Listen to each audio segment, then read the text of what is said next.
Hello primates, welcome to the zoo.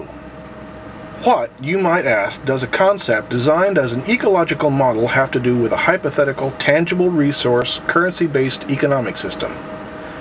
Everything. Equally, you may ask, what does a hypothetical economic paradigm have to do with a hypothetical citizen-level renewable energy cooperative paradigm? Again, it could be everything. The world's consideration of a pneumatic supergrid idea does not absolutely hinge on a sphere of influence economy or vice versa. But they're both still coming out of this noggin as symbiotically matched interactive meme proposals. And with so little feedback, they are likely to remain works in progress for some time to come. I will continue to suggest that they can be separated because there will be those who cannot swallow the heresy of both. The outline of the mechanics of the original concept are in my video, Key Human Concerns 3, link in the info bar. You may wish to watch it first with a sketch pad and pencil to better grok what I'm going to talk about a little later here. And if you have not seen the prior 3 videos of the PJ series, all 4 and now 5 videos are in my playlist Conceiving a Panacea, link in the info bar. As I glossed over in a prior video, a person's accessible economic value could be redefined in terms of true energy cost and assets polarized by what I call a green value and a black value. The motivation for this is not only to provide a means of defining tangible resources as a basis for economy, but as provision of a means of completely inverting paradigm of how people live now. If you don't want to hear me preach my heresy, click away or fast forward. All of today's economic paradigms are based on Abrahamic debt-based memes that are fanatically anthropocentric extremist delusions. What is rewarded are indoctrinated forms of narcissism, ignorance, bigotry, violence, hubris, apathy, and the ultimate arrogance of enviro-hate. The single worst concept man has ever invented is the idea that we are not flesh and blood animals who are part of the web of life that created us. But we do deny our essence because the momentum of society has demanded it. Whether we like it or not, every human alive that is not living hand-to-mouth somewhere out in an isolated jungle is constantly, unintentionally worshiping the currency system conceptually laid down 10,000 plus years ago.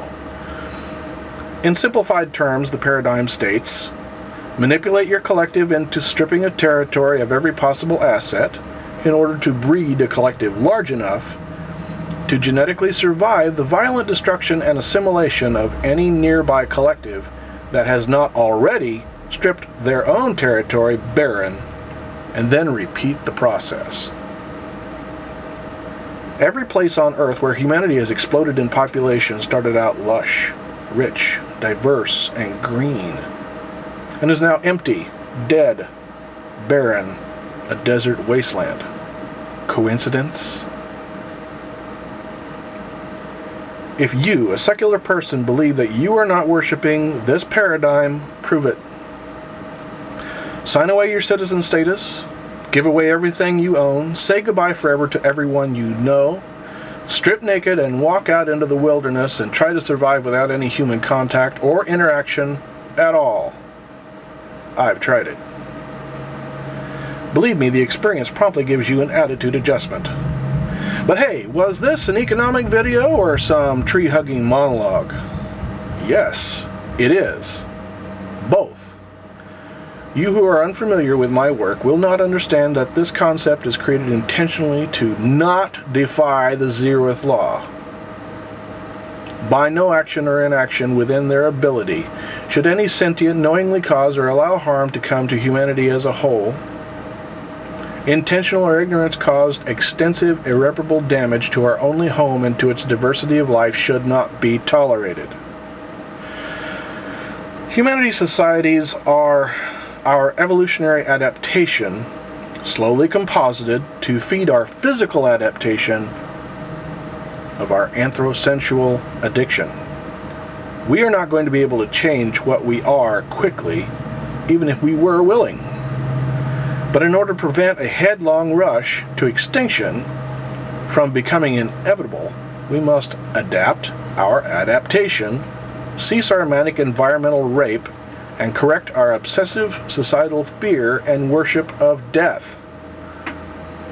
If you've watched Key Human Concerns 3 and the prior videos in this series, you should be able to visualize the economic sphere, which should have a couple of differences. One of those is that a second mobile center point is added, its location indicating an average of the point cloud value. Another difference is that the sphere is polarized in a green to black bias. There are other factors strongly involved that can be identified in color-coded generalities, but let's clear up the polar bias first. The hypothetical position of the mobile center point that would represent a greatest wealth ratio would be halfway out on the green polar radius line. The points cloud would be a smallish cone centered on the green pole. There, most purchases would be tax-free. The purchasing power of a penny would be more like $1,000. At the other extreme would be a smallish cone centered on the black pole radius line. The mobile point would be halfway to the black pole. These energy credits would originate from sources that require extreme mitigation in order to be used. Mitigation value is the source of taxation and is further defined by infrastructure use, primarily of the abusive types. Here, the value is reversed, and $1,000 of black energy has the purchasing power of a penny. I'm just throwing these numbers out here for an example. 10,000 to 1 ratio for these wealth values may be nowhere near enough. 1 billion to 1 may be more right. I don't know.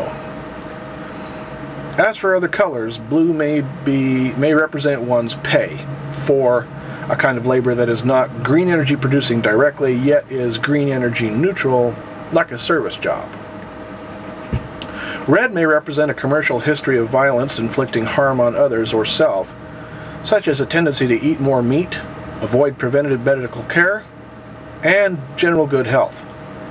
As these require mitigation and infrastructure, such may be black neutral, requiring that more tax be taken from the purchasing power average and systematically allocated. A resource and positive credit economic system that encourages ecological and societal responsibilities is a form of legislated morality, but certainly no more so than how we live now. In fact, many protective laws will fade into memory as the economic incentives of a sphere of influence evaluation system will make them unnecessary. Enjoy your life. The only thing not borrowed from those yet to be.